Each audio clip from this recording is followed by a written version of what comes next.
So we're going to start that recording now. You can find the other recordings on the Cherry Creek North Neighborhood Association YouTube channel. So if you want to get caught up on what has been happening on the steering committee, I think all of those for at least the last year, maybe two, are on the YouTube channel. So we're going to dive right in. We are going to just make a couple of announcements. I don't see Stuart Anderson here yet. I'm hoping he will be able to join us, but I'd like to let everybody know that Stuart was just given a big award, and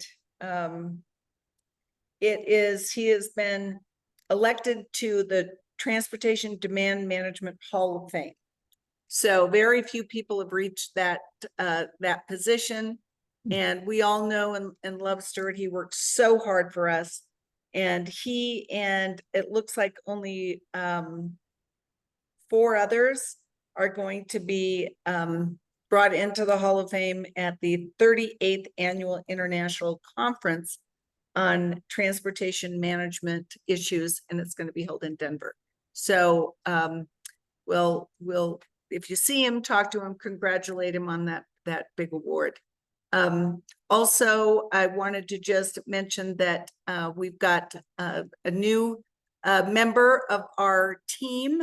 JT Fulton has taken over as the manager of the Cherry Creek Mall, and he is joining us for the first time tonight. JT, would you mind unmuting and just tell everybody a little bit? Yeah, well, thank you so much. And yeah, I've got big shoes to fill here with Jeremy, but I just relocated from Dallas. I'm a Denver native. If any of you are, if you remember Mercy Hospital, about 2 miles up the road, it's gone now. My mother blames me that it's gone. Once I was born, it was over. But I'm excited to be back home. So I led an asset for the last 5 years called Legacy West in Dallas, Texas. Very similar tenant mix to Cherry Creek Mall. So this is a homecoming for me, and I'm very excited to be back in Denver. Go Broncos! Sorry if that offends anybody, but very excited to be home. And yeah, big shoes to fill, but excited to be, as I mentioned, to be a steward of Cherry Creek Shopping Center in this community. And thank you all. Well, thank you for being here, and you're welcome every month. We have these. I think they used to maybe take a month or 2 off in the summer, but we have too much going on. So we're just going to drive on through. So thank you for being here. And with that, I would like to welcome Councilwoman Sawyer and thank her for being here and turn it over to her for any updates. Well, thanks, Lou. Hi, everybody. It's great to see you. For those of you who didn't notice earlier, you'll get used to seeing me in a ponytail for a few weeks here because I tripped over my own feet walking back to the office from the State of the City address and broke my arm. So that was stupid. And I feel like it's kind of a metaphor for 2024 for me. So it's great to see you all. I bring that up because the State of the City was on Monday, where the mayor gave kind of an address with an update on the direction the city is going. I think it was a great speech. I think that it was very optimistic. Most of you who know me well know that I have questioned a lot of the budget decisions that have been made by the mayor's office over the past year, but I think in general it was a great speech. It is a great plan. The devil is always in the details, so we'll see how that goes. But I think, it's an exciting week for us, so that's great. In the District 5 office, things are looking good. We are planning our community cleanup day for Sunday, October 6th. I'm trying to remember off the top of my head, Sunday, October 6th. At 8:30 a.m. at Montclair Rec Center. We used to do Parks Cleanup Day, but this year we started doing bus stop cleanups as well. There are a number of very dilapidated bus stops in District 5. And as part of the kind of beautification and placemaking process, we are asking volunteers to help us clean those up as well. So mark your calendars for October 6th. We'll be doing both on the same day. meeting at Montclair Rec Center at 8:30 a.m. and then heading out. There is a Sign Up Genius link. I don't have it at my fingertips because I only have 5 fingertips at the moment. So Owen is here. Owen, would you mind just dropping that in the chat when you get a second, please? I think you all know my senior aide, Owen, who manages the the west half of the district from Monaco all the way to Downing. So the Cherry Creek area. And all of your different neighborhoods. And so other things that are going on, couple of initiatives that I've been working on that I want to just update you all on downtown. So first of all, we're working on a vacancy blight ordinance. So for those of you who don't know what vacancy blight is, vacant and derelict buildings when they're not maintained and closed off become hotspots for crime. It's a real problem. So we are looking at a recent ordinance that was enacted by the city of Lakewood that, has some suggestions and recommendations for a direction for us to go. So we're taking a look at that. That is a problem that definitely needs to be solved. We are also looking at our property tax rebate ordinance to see if we can open that up. As we know, gentrification and displacement is a major challenge in the city of Denver. So that is a anti-gentrification and anti-displacement measure. The average homeowner who applies for it and qualifies gets $1,000 a year in support of paying their property tax bills. It's a little bit limited right now. So we are taking a look at how we can open that up a little bit to ensure that our homeowners are able to stay in their homes and age in place. We are also looking at the Fair Elections Fund. For those of you who don't know, the Fair Elections Fund was a voter-approved fund to help match donations from private donors for people to run for office in the city of Denver. I did not take that money when I ran last time around. I don't think it's inappropriate for a white lady from Hilltop to take that money who's an incumbent. I think that money is meant for people in historically redlined communities of color to be able to run for office. But that said, there are very few kind of guardrails or restrictions around it. So we're going to take a look at that and make sure that candidates that are using city tax dollars to run for office are doing so responsibly and within some pretty reasonable, I think, but realistic guidelines and guardrails. So looking at that one, Owen, what am I forgetting? There's something I'm forgetting. TDM ordinance. Oh, that's right. Okay. So of interest to Cherry Creek, we opened up and took a look at the TDM ordinance. For those of you who do not know what TDM is, because we talk in acronyms all the time at the city. Sorry, TDM stands for Transportation Demand Management, and it is an ordinance that works with developers to require developers to provide some sort of different alternative transportation option based on the number of people who are either living or working in their development.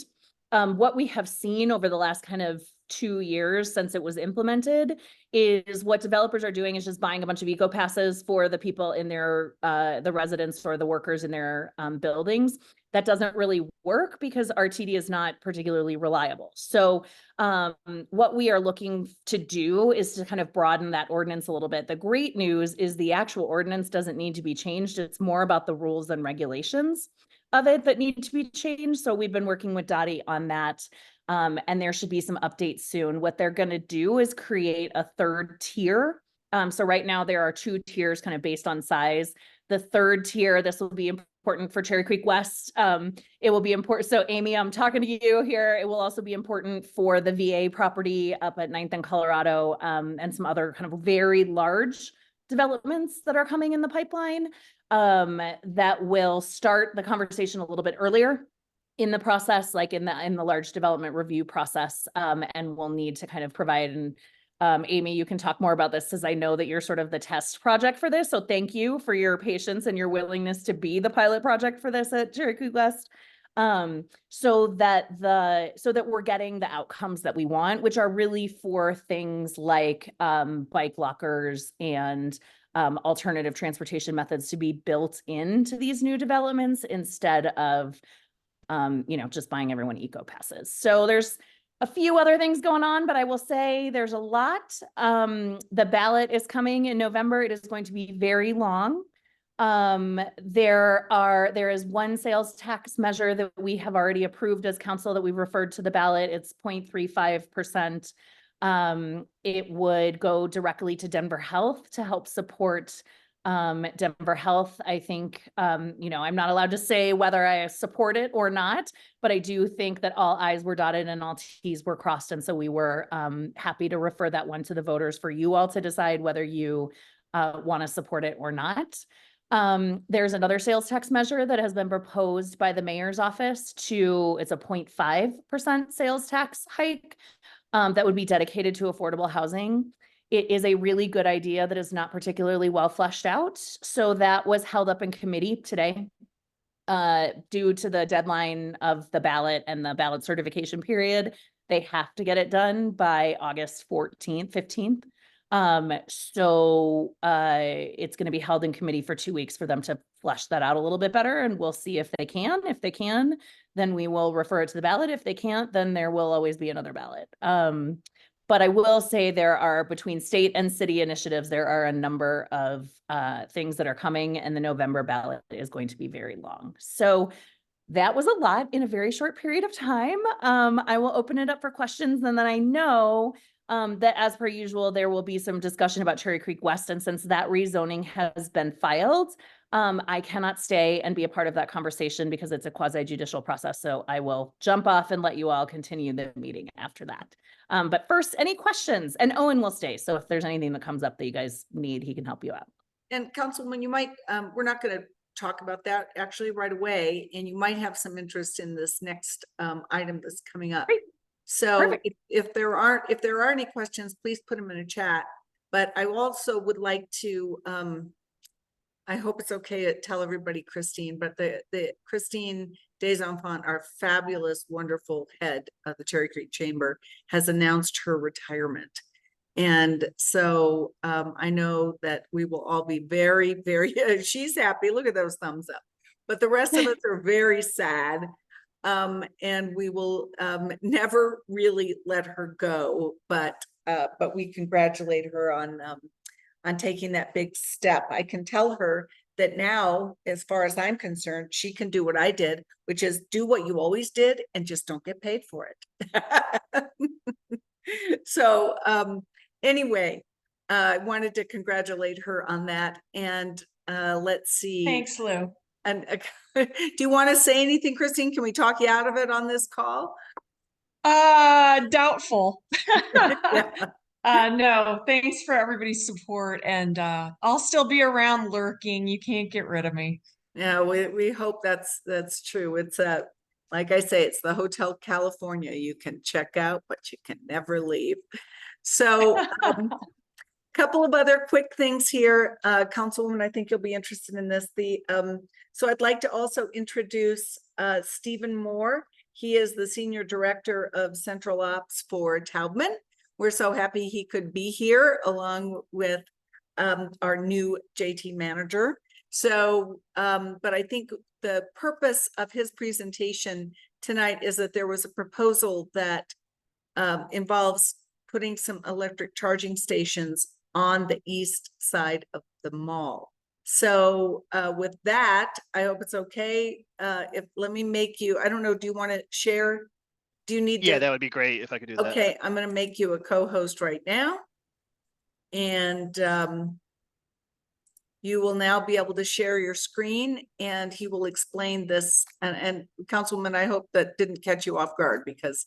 No, it's great. Okay, perfect. But we'll all understand a little bit about what he's doing since we're talking about transportation anyway. All right. I appreciate the intro and thank you for the time tonight. So at Cherry Creek Shopping Center, we're looking to add 6 charging stations to the east side of the mall. And I'll show exactly where we're going to in a second here. These charging stations are from Electrify America. They're a very large car charging company that we partner with across the nation. And the one great thing is we're not going to lose a single parking space with this installation. So 6 charging stations, 6 parking spaces, no loss of spaces. That was very important for us for this project. We think it will be about a 2-month build period once we get final approvals. It's unclear if we will do that before the end of this year or wait until early next year at this point. So we're not sure exactly when that will happen, depending on some of the other permitting and material lead times. But once we start, it'll be about 2 months. And then Electrify America has the right to charge users for the use of these stations. So I anticipate that they will do so. So they won't be free. And they are also in the paid parking lot for Cherry Creek. So customers will have to pay to park there and then pay to use the stations. So I'll go to the next slide and show you where these stations will be located. So they're on the far east side and in front of what the development we did on the east side there a couple years ago in the south corner of that lot. And just for reference, this is kind of what it will look like once it's finished. So there's 5 stations on the south end of that lot and then 1 on the far east end. And those will all be available to the public as long as the lot is open. So is there any questions, anything I can answer about this project? I have a few. Will this be based on, I know that this has been going on for a while now, where the Tesla fast charging technology has been shared and used.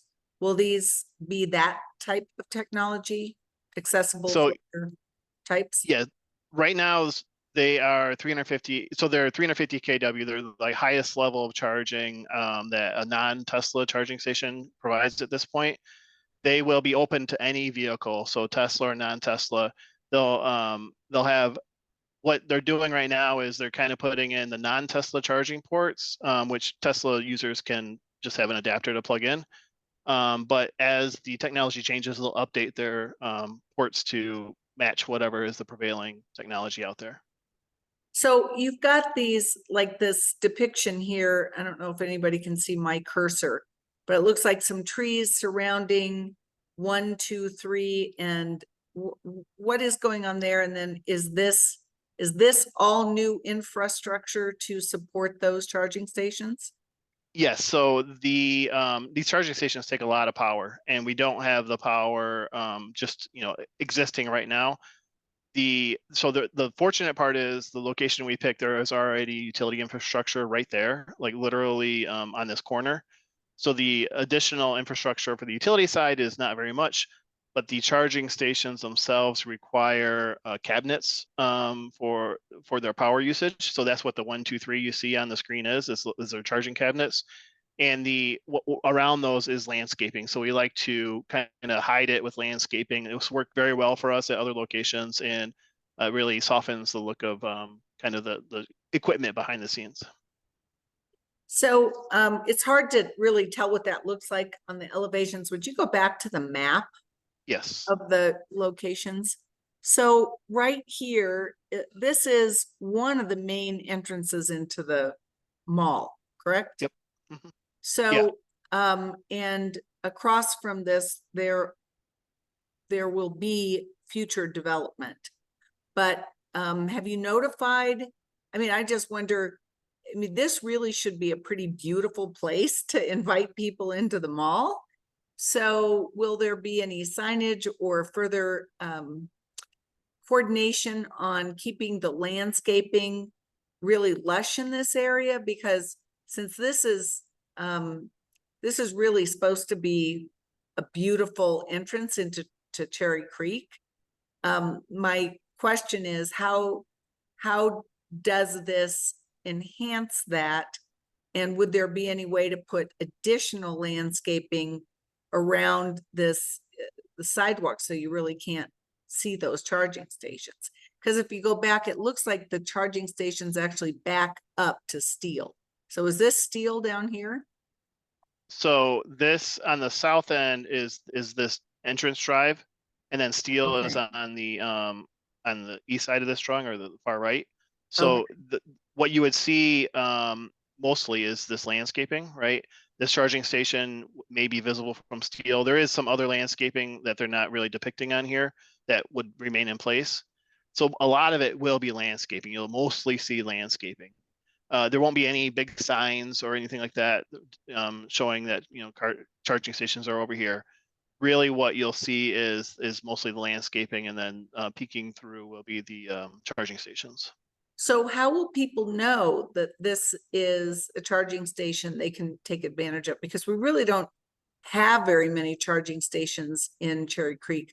And I don't even know, that you guys can probably tell me when the Tesla charging stations were in the parking structure. Are those still there, and are those accessible, or are they only for the Yeah, so I'll stores? answer both questions. So first one, how will they know? Just like everything else, there's an app, and almost all the vehicles either have an in-car app or a phone app that these will be very visible to any electric vehicle driver. So they'll see them, it directs them to those locations. And that's we open up stations, and the next day we had people parking at them. So it's amazing how quickly that moves. As to the Tesla station, so Tesla, those stations were meant for the retail store inside the shopping center. That retail store closed, so those stations have been removed and deactivated. We are considering what to do with those in the future, but right now there's nothing there. There's just there's no stations or anything right now. Oh, okay, okay. Meredith, you have your hand up?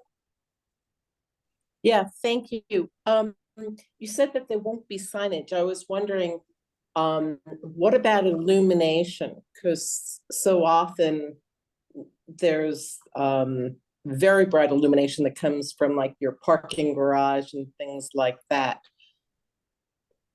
Yep, the stations themselves have a screen, a small screen on them that drivers use to interact with them. So that would be mostly facing the interior of the parking lot, right? So not really outward facing. The most of the illumination is provided by the parking lights that are already there. They are adding one small pole, is shown right here, for a little bit of additional illumination right there, but that it's going to be shorter and less powerful than the existing lights. So it's really marginally more lighting, I guess.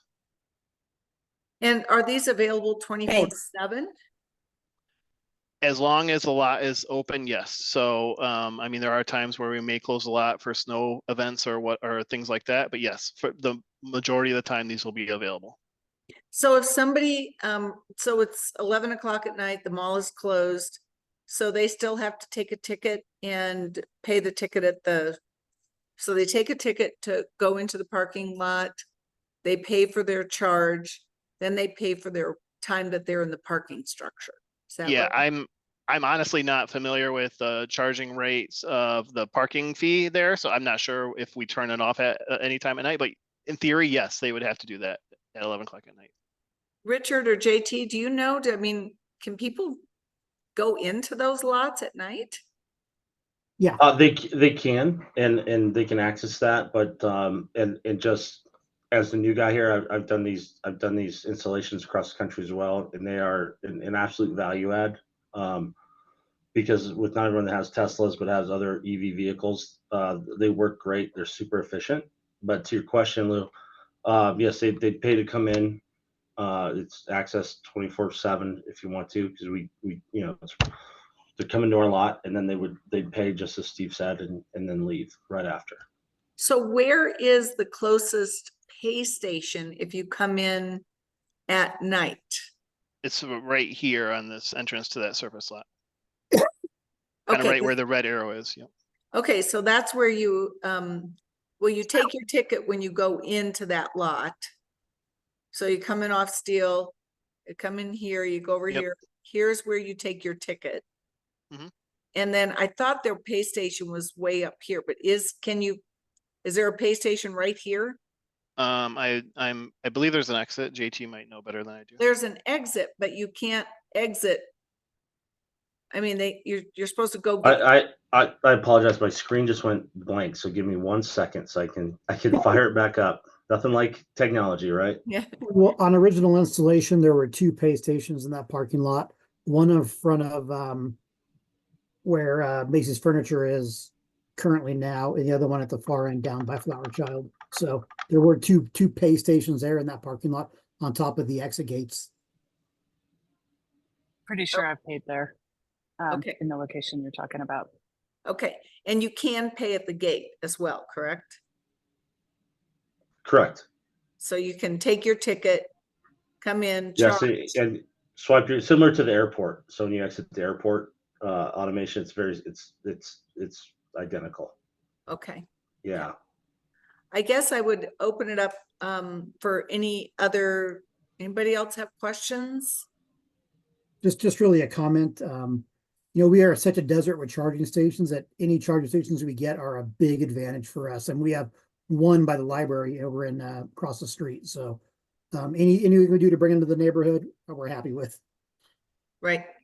And I mean, it is something I've never asked about the Cherry Creek West project, and we're not going to get into that right this second, but we definitely need more charging stations.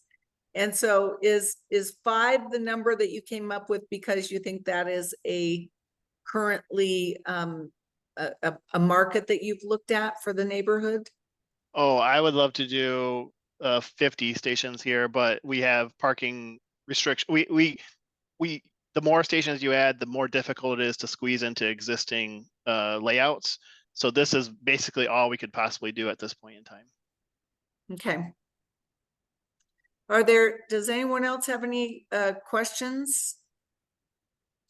And we haven't done this for a while because we really haven't had a formal vote on anything. But if everybody thinks this is a good idea, that we're trusting the landscape, we don't have a landscape plan, but I think the representation here is that these, especially the power structure, will be adequately screened with landscaping is what I'm hearing.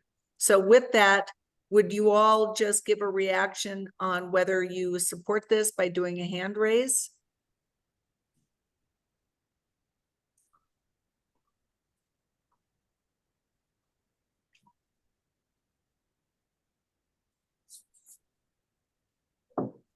Alan, Robin, I see. Bob, I don't know if you have, oh, Tom McGonigal. Hi, Tom, welcome, and thank you for joining us. We're just talking about these new charging stations that are going over on the east side of the mall. So I'm not really getting a very good count. Maybe you could close the share, Steve, sure. if you don't mind, and then if you can, everybody put your hands up again so I can have a better sense. But let me get the screen share closed. Yeah. Steve, can you I'm close? trying to, it's not giving me an option here. Oh, okay.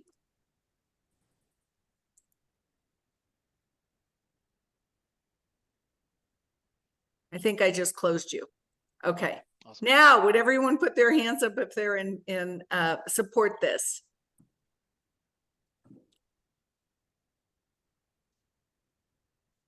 Great, thank you. Anybody opposed? All right. Looks like there's overwhelming approval for this. So if anybody has any other questions, this is, I think, an exciting thing. Alan, I want to know how you just floated all those thumbs through your, that's pretty cool.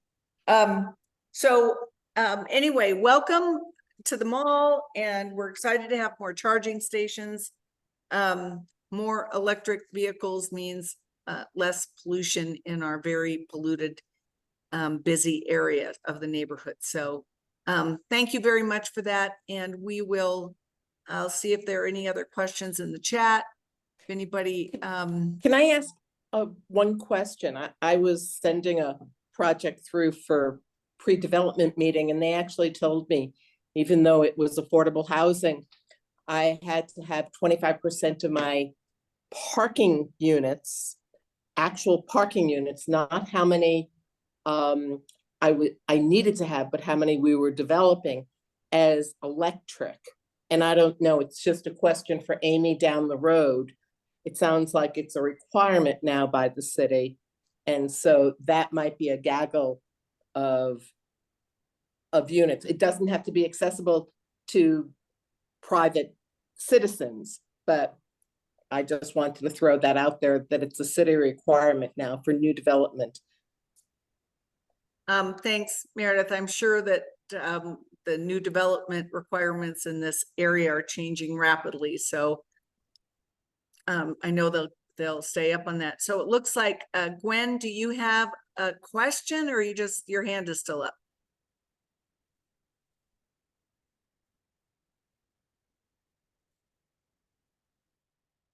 Okay, all right. And Christine, same. Anybody else have any questions?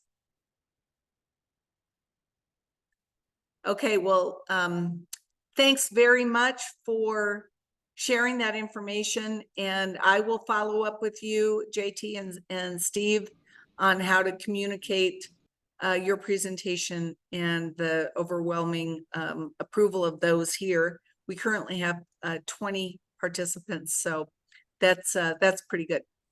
Thank you very much. So thank you for presenting and coming to us.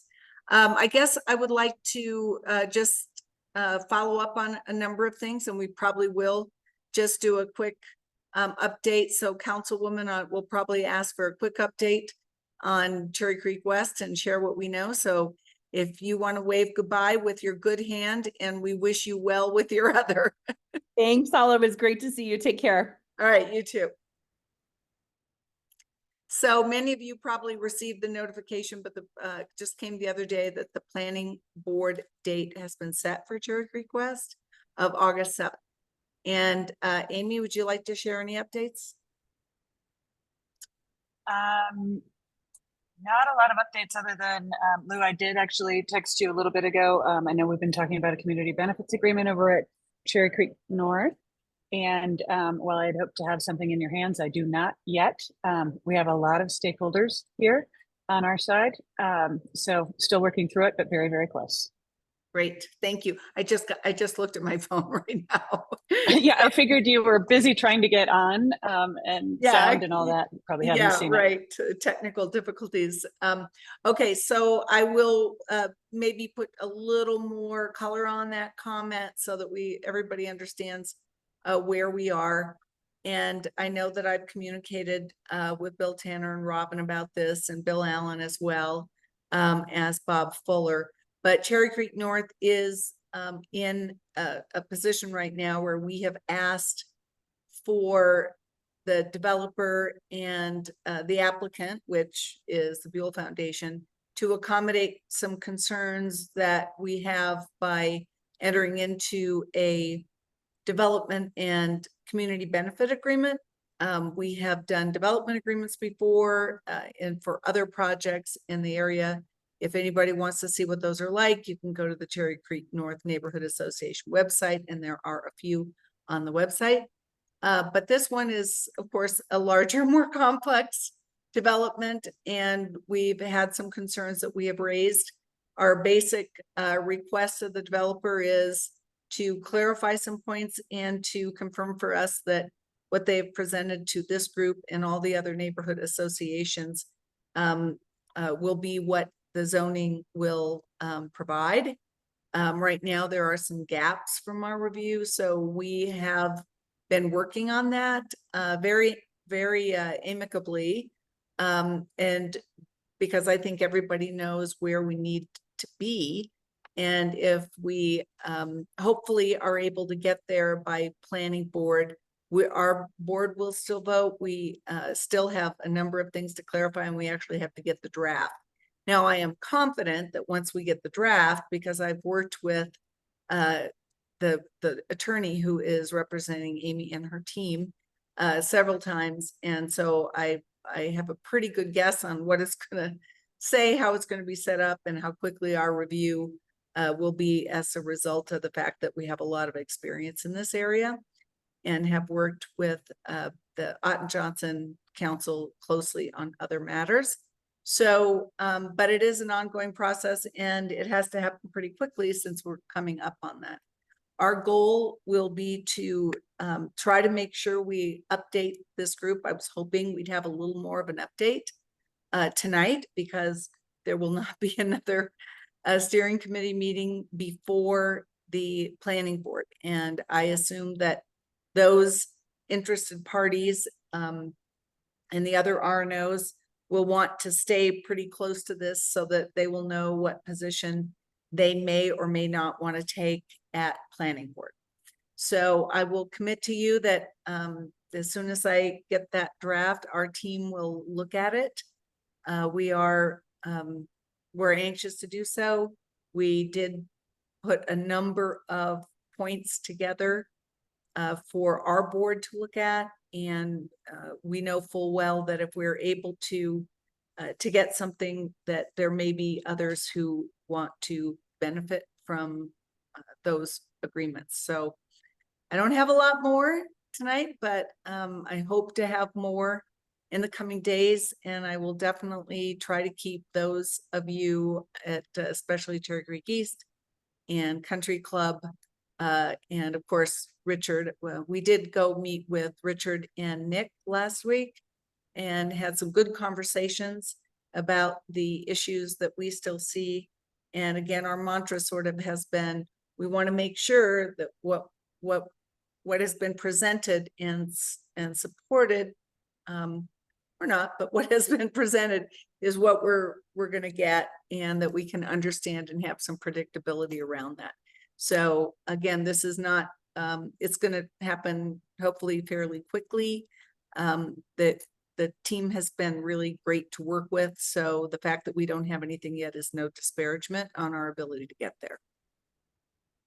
So anybody want to follow up? Any questions about that? Any questions of Amy, of me, and Annette's the only other Cherry Creek Norther on this right now, but we've been pretty dedicated to this for a while. And I don't know, Richard, if you want to weigh in. Not particularly weighing in on that. We do have updates at some point if you want us to do any updates from the board. Yeah, we'll circle back. Just yeah. So, okay. Well, with that, oh, Bob. I just want to let Amy know that thank you for responding to the letter from our zoning committee. And we met again last night. We're trying to develop a list to respond to your letter.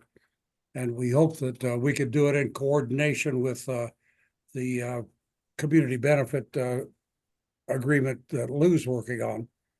But we'll be back in touch with you, and thank you. We still are just really concerned about getting some definition on the maximums that the site could do, because right now it's pretty fuzzy. It's hard to get your hand around what this is going to be in the agreement. That's it. Thanks, Lou. Well, Sure, thanks, Bob. thanks, Bob. Just real quick, I do want to make sure that to the extent anybody is looking at this, they're not just trying to decipher what's happening from the PUD itself. Hopefully you're all also looking at the infrastructure master plan as part of it, because it really does add a lot of clarity, because all the graphics and so on that speak about many of those things are on there. But I do understand there's some areas that we need to still continue discussing. But wasn't that also being updated? The infrastructure? Yeah, and yeah, we should actually, if we can get through the last couple of internal comments on that one, we'll be sending another version of that to the city shortly. You'll see that it has the TDM commitments and all of that in there as well, which I know we'd separately sent to some of you who had asked for them. So you honestly aren't going to see a whole ton has changed other than the addition of the TDM. But I really do think that it's just so much more graphical, so much more descriptive. I think it's helpful to look at the two together. So Okay, well, when we do round 4, we'll forward that to you. okay, Or 5 or 6 or wwhatever we're on. Yeah, we really need to, whatever the most updated one, if you could just send it to me or have Jenny send it over to me, so I know that if they're, just because I know that some of the other things that we're moving around involved, how much actual land was being required to be dedicated to the city, which then impacts what the total percentage of open space and what that looks like. And and so if we were at pick a number 40, 41%, and the city says, oh yeah, but we want you to dedicate all this area that was of your land that was gonna be sidewalks, it's still gonna be open space, but you're gonna have to dedicate that to the city, then we just need to know how you calculate that number. And it doesn't mean that that internal Yep. space is getting smaller. It just means that they're being required to dedicate some of that 40X% to the city. So all those things I think are still moving, right, Amy? Yep, and that's why we've been getting sort of revised schedules almost daily from our architecture team. And on the infrastructure master plan, we have a draft from our consultants, but we have to get that through our financial partner, Buell and Taubman, in addition to us all getting our comments on it. So that's why these turns take a bit. So we should be real close to getting that back to the city, which is when I can give it to you. Okay. All right, thank you. So everyone just know that this is very much on the top of our minds and to-do list, and we're watching it because we don't have a lot of time to turn this. So we're really standing by and trying to be as responsive as possible.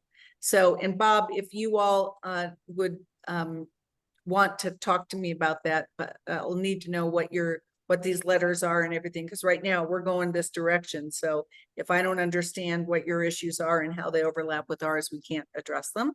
So do reach out to me when you can and you get a chance, so we can. I will. And if you could shoot me a copy of your draft community benefit plan, that would give us a framework to start looking at. You know, I'm probably not going to do that right now, Bob, because we haven't had a chance to even look at it yet. And Okay. so, but if I know what your issues are, I can know if I can address them, but we're not going to, in other words, we're not going to slow down on getting something, trying to tie it out. But, and I think we're trying to reach out to everybody so everyone knows we're driving this bus. And if you want to get on the bus, great. You need to share with us what your issues are. And if they are aligned with where we're going, we're happy to include them. But right now I've been, I think I reached out to you and your team, and I really haven't heard anything specific. So I'm happy to do that. And so please, let me know how we can work together if we can. But that's where we're going on this. So, and again, we don't have a lot of time. I am going to have to plug in my computer, and there's only one place I can do that. So I'm going for taking you all for a little walk. And while I do that, Richard, are you able to give an update on all the great things going on in the bid? Once before, if you don't mind, we in Cherry Creek East are going to meet with our own board tomorrow evening to go over a list of items that we've put together based on comments from people in the community and on the board. And we will share that with you, with Amy and with Amanda at some time, and hopefully be able to consider some of that in your community benefit agreement as well.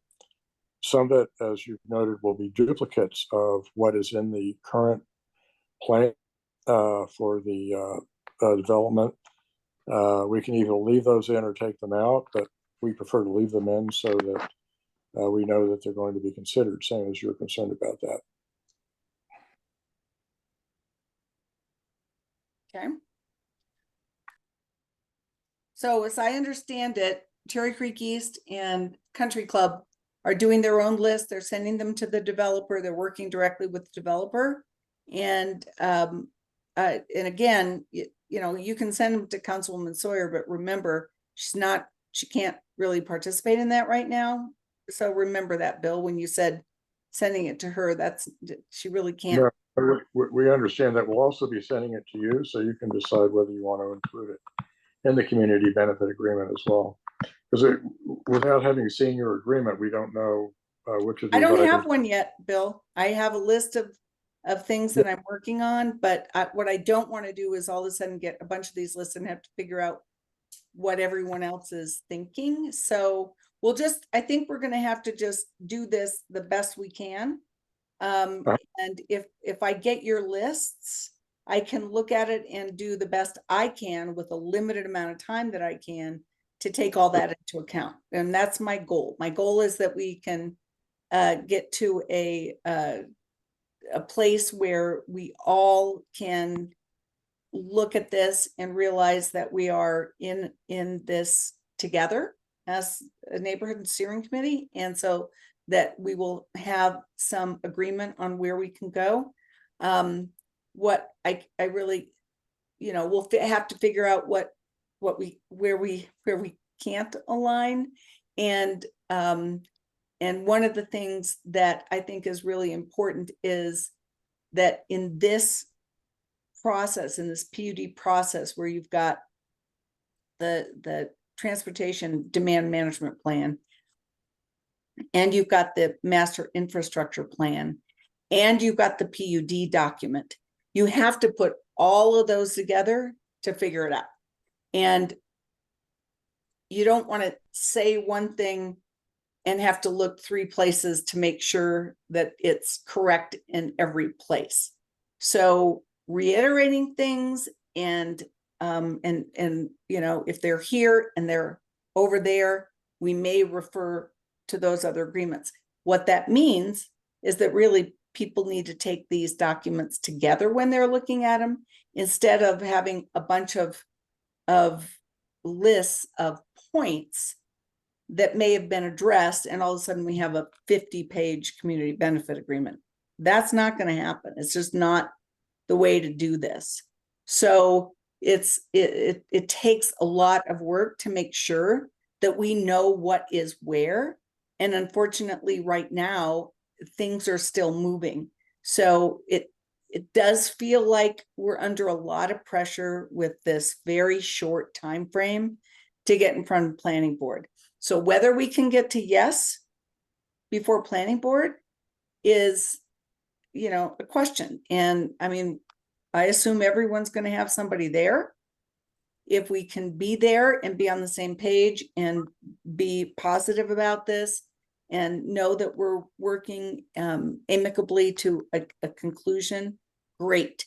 If our collective end game is to make sure that what has been presented over the 2.5 years is what the documents support, then I think we should be able to get there pretty easily. So I know that the specificity on number of buildings, size, amount of open space, uses are still in flux, because it's hard to get to specificity from just those documents, even though we should be able to do some calculations when we get the final one as far as percentage open space, etc. So Bob? Oh, Lou, I just wanted, for clarity's sake, in my email back to you, we definitely indicated we were interested in participating in the process and seeing where we could find common ground. And also, as a lawyer, perhaps you could share the primary document that is legally binding and is adopted by City Council is the PUD. That is what is legally binding. All of the others are exhibits attached to that, if I'm not mistaken. Is that correct? It is correct. The PUD is the document that creates the zoning. The requirements for the development come in these other pieces that the developer agrees to do. So the infrastructure master plan, and Amy, you might want to expound on this just a little bit. So while you look at the PUD, there are requirements that are going to be on the developer for the development that will not be in the PUD document, but would be in the master infrastructure plan. Are they binding and enforceable? They are binding and they are enforceable. They do not go to City Council, but they are part of the city staff's report to City Council and to the planning board when they are evaluating the project. So the infrastructure master plan is the basis on which our SDP, which is probably what you're most familiar with seeing when you guys are looking at other developments around town. All of our SDPs will be based on this infrastructure master plan. In addition, there's a development agreement that covers all of our other requirements that are not covered in there, like the affordable housing requirements, equity requirements, what we're doing around retail, childcare, all those kinds of things will be in the development agreement, also binding. And then the last piece is the fact that we are going to be bound by the urban design guidelines. We will have a new sub area. We have not seen any comments from the city or on what city staff is thinking about the document they have drafted. We just got our first draft of that, like very recently. We have not seen what the DAB has on that either. So that one is probably going to come down to the wire, given that we don't know what anybody's thinking there. But that's the last piece and all of those things work together to be what the city will bind us to. And Well, this is a pretty sophisticated ask because there are about 150 pages included in all three elements. And not all of us are lawyers, and it is a very complex document. And Tell me about it. We've been working on it for 3 years. It's tough. well, we don't have the resources to hire an attorney as you do to help you sort it out. And to get total support, we need to have a clean, clear summary of what you're doing and what you're allowed to do under the IMP and under the PUD and the other agreement, so that we could either support you or ask for clarification or ask for, help understanding it. And Bob, I will tell you that when we get these, I have dug in, we have met, our zoning group has met. I do have a background in this, as you know, and one of the things that we do is if we know that the PUD document is here and the development agreement is between the developer and the city, and what we can say is developer agrees with us as the beneficiaries in this benefited community, that they won't change that in material respects without coming back to us. Material respects means if they need to go they haven't even done their elevations, their planning, their detailed architectural and some of those things. So they have to have enough wiggle room to go do their deal, make it market appropriate, those kinds of things. Our job is to make sure that, as I've said, what has been presented is what the neighborhood will get, with the benefits that have also been presented, including that affordable housing and the transportation and the infrastructure and that open space and all those things. So making sure that those things, the material points of those, are identified, and that while we may not be the direct beneficiary of those contracts between the developer and the city, we will say, but you, developer, agree with us for a benefit that you're not going to change those in any material way to take away those benefits from us without our consent. And so it is complicated. And it is also the fact that you cannot ask more than is reasonable for the developer and the investor group to give. And I think everybody needs to understand, with a 10-year plan, there's got to be some flexibility if they need to come back, but they should be able to come back if it's going to change in any material way. Certain things we've said, these are really important issues for us. The uses that we'll keep, that have been identified, that will keep this project so that we can actually anticipate traffic mitigation efforts in line. Those kinds of things come down to what are the transportation demand management and what are the uses, frankly. So those are things we've still been talking about. We've all talked about them here. I've mentioned my concern about having any complete medical office use, so that this phase 2 doesn't become a medical campus.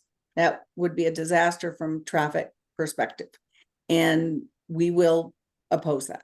So we're trying to get to a point where we have an understanding of these basic agreements, so that we can say that we covered this for the neighborhood in agreements with what the developer has presented and what the neighborhood is going to get by virtue of the documents that are going to city council for approval. Does that make sense? Absolutely. But what we're concerned about is is it then not possible for Amy to give us some stated maximums so that in 10 years, it doesn't grow to 2.5 million square feet, which has a significantly different impact? And the market changes, I understand that, technology changes, but in good faith, we need to know a stated maximum size of this project in order to do any planning and any predictions for it. And at this point, there is no cap on the development on this site. I wouldn't say that there's no cap, because they have agreed to stay under the view plane. They have agreed on several things. We've asked them to give us some comfort on the caps. I don't think we've asked for an actual square footage maximum. Well, Again, it's the footprint size, it's the height of the buildings, and the percentage of the open space. You know, those are things that they can work within, and still have some flexibility to develop a profitable project.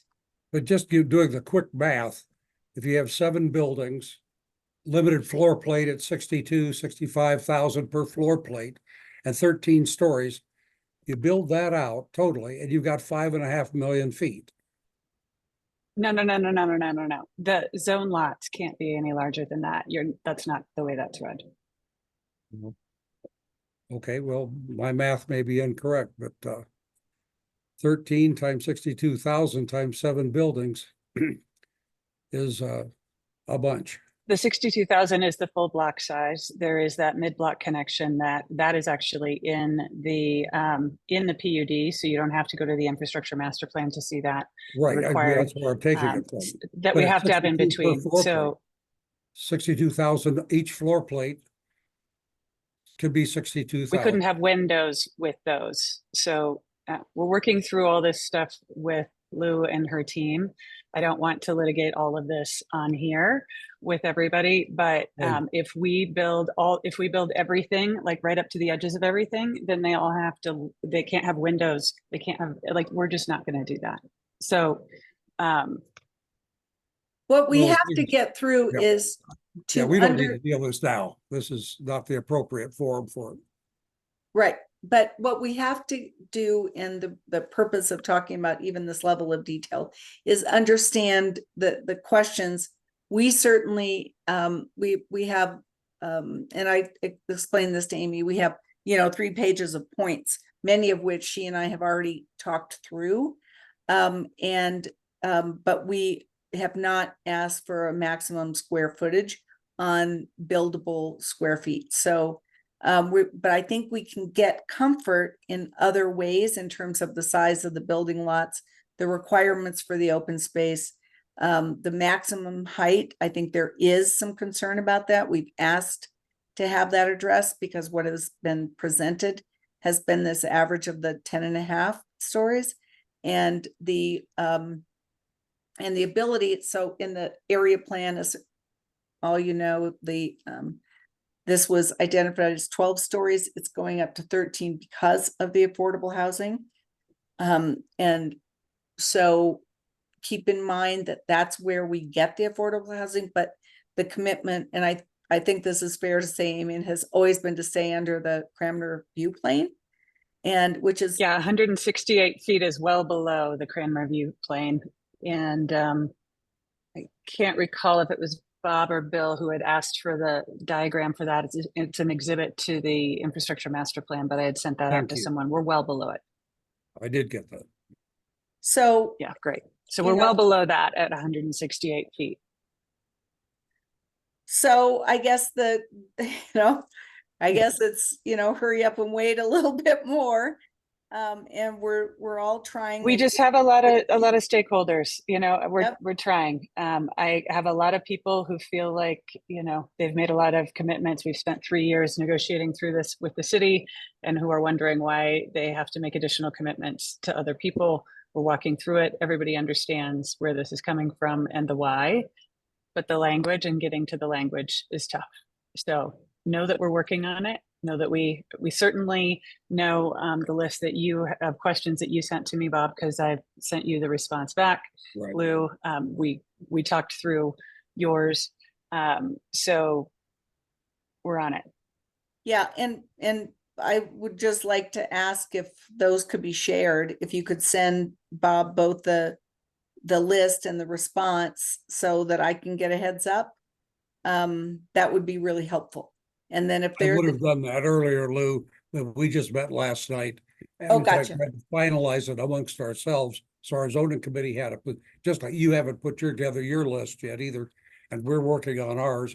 And hopefully we can sit down and talk about, each other's issues and find a way to arrive at something that Amy can deal with. Because we're not trying to be unreasonable. We just want to get a handle. It has been a moving target, and Amy will agree. And we're trying to get a handle on it so we know what it is that we're dealing with. yeah, it's just if you could share the actual correspondence, that would be helpful to me.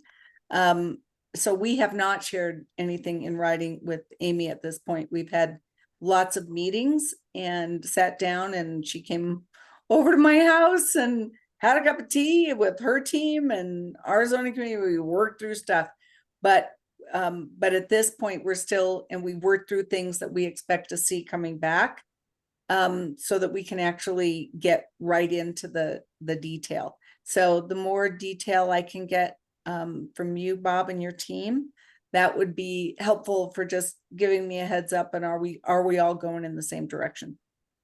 Are your issues things that we've talked about? And you and I, when we met, we talked through some of those. So I have a feeling we probably will be. I think we're more concerned with the broad brush issues and not so much, the minutia. And those are the items that we want to get a handle on, because 10 years from now, it will make a difference.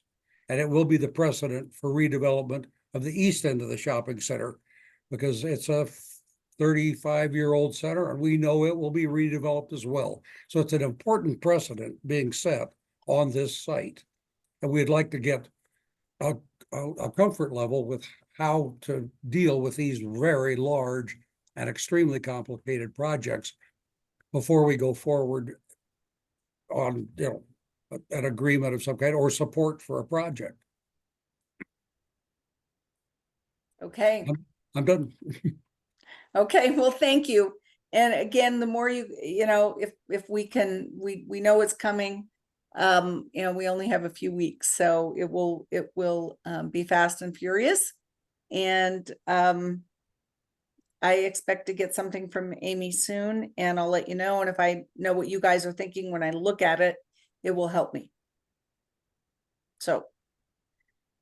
And Great. with that, And that goes in reverse too. Will you share with us your correspondence and your working documents? once we get through them, I mean, again, I think we haven't had correspondence, we've just had meetings. So and we've developed a list. Many of those things are things I've spoken about before, both in the steering committee and Cherry Creek North. So but yeah, it would just be helpful. And yes, once I get through the first draft and know that we're working on it, what I don't want is in a very short time frame, we have to stick with the issues, and it's very difficult with too many cooks in the kitchen to try to iron something out, to be able to get something over the finish line quickly in this short period of time. So dealing with lists and things that we can talk through, and checklists, and where does this appear, and where do our lists overlap, and how does it come into the agreement? That's why it would be helpful to get the list, so we can kind of say, oh yeah, we thought of that. Our checklist is here and yours is there. And I'm sure that we'll be able to conform those and figure out where we may have some differences. Well, we're happy to work with you and hope we can, come up with a document that Amy can consume in a reasonable length. Unfortunately, I don't think there's going to be enough time to respond to whatever the neighborhoods come up with before the planning board. So you'll likely go to planning board with some of these questions unanswered. I mean, for you to respond to them, Amy. We also Well- agree on Cherry Creek East that we would like to work together. But working together means that we need to be kept in the loop in terms of what's going on, and also to understand what issues have been raised and haven't been raised.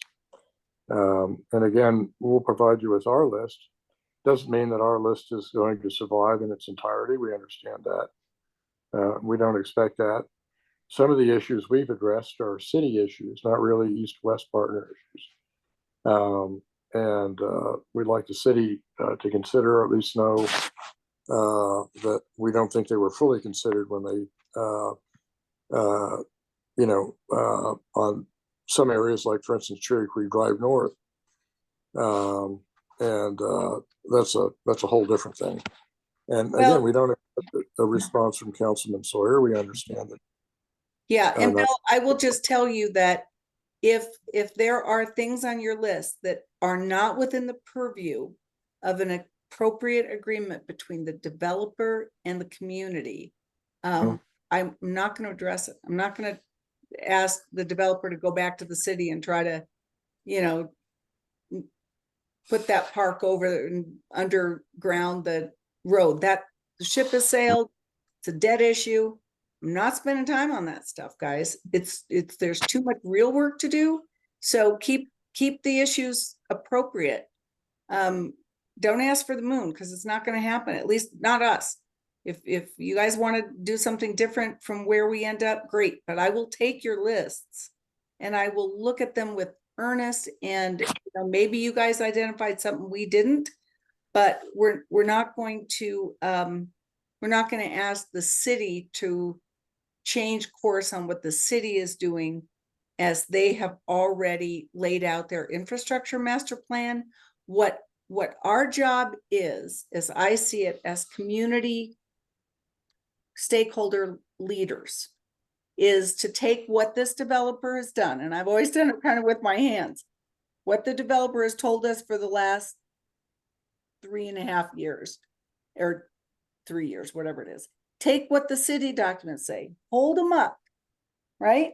Are there places where those representations by the developer are not represented by the city plans?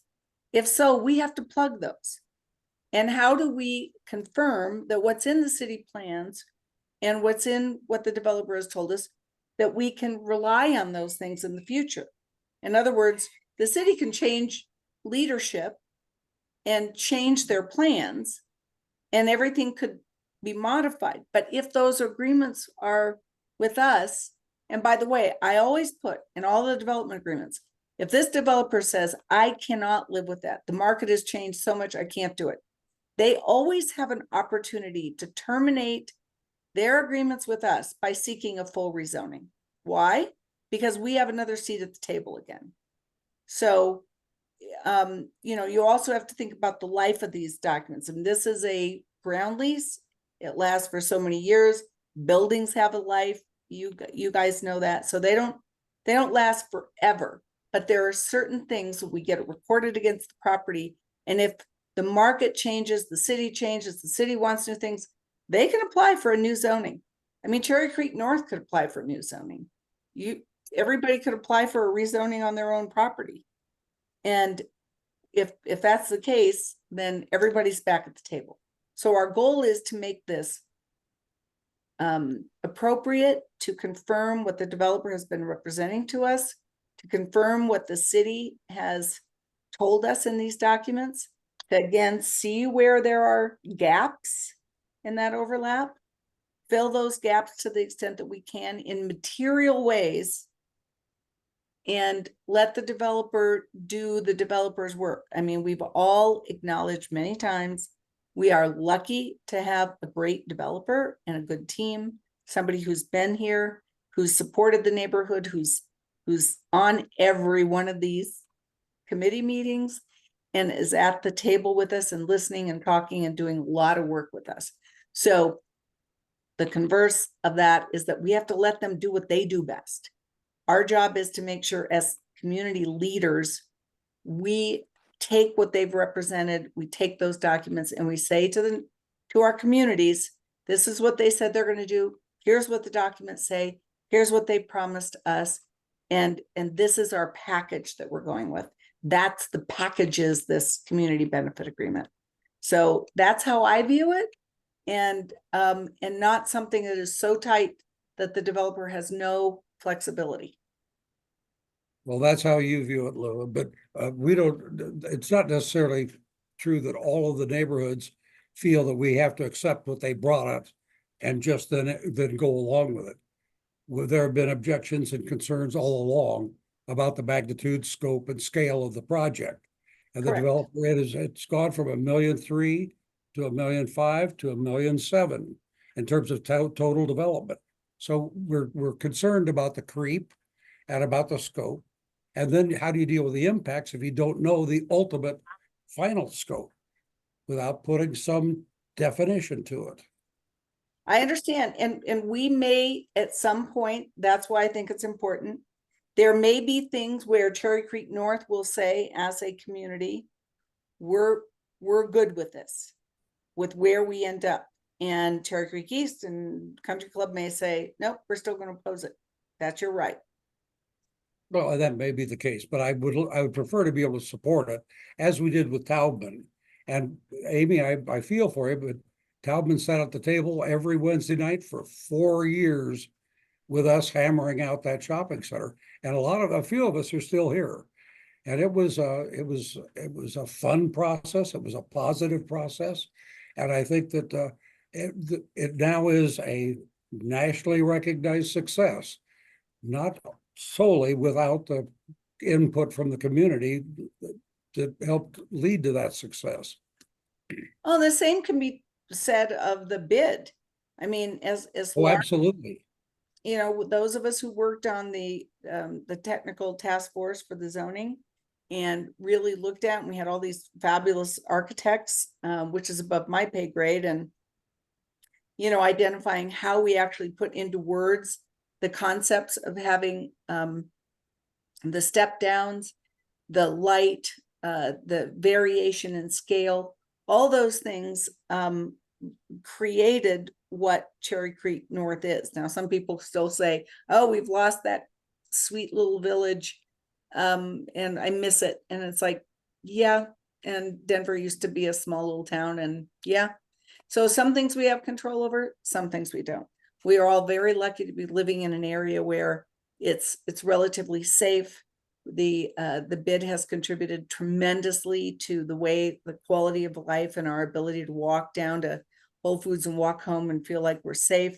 So we need to continue to watch out for those things, but also to accommodate the growth that Denver is under and the pressure that it's under. So I think your comments are well taken, Bob. I respect you tremendously. You know that I'm listening to you, and hopefully we can get to a point where we are all on the same page and doing the best that we can.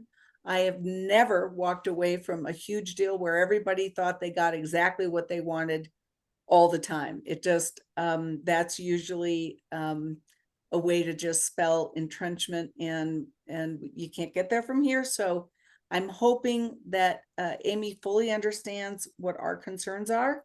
And I think we've gotten to a point where we expect something that will come back that we can really dig into. It's going to take a lot of time, and it's going to take a lot of effort, and it's going to take a lot of explanation. But hopefully with the folks, the good folks at the table, I've sort of cleared my entire week next week to do this, and also to get the windows replaced in my house. But anyway, so I will be focused on this. And if you all are around and can sort of understand that you're going to get it all too, because when that revision of that the infrastructure plan comes out and the revision of the development agreement, because I think that was changing too, right, Amy? So I'm not sure I have the current one on that either.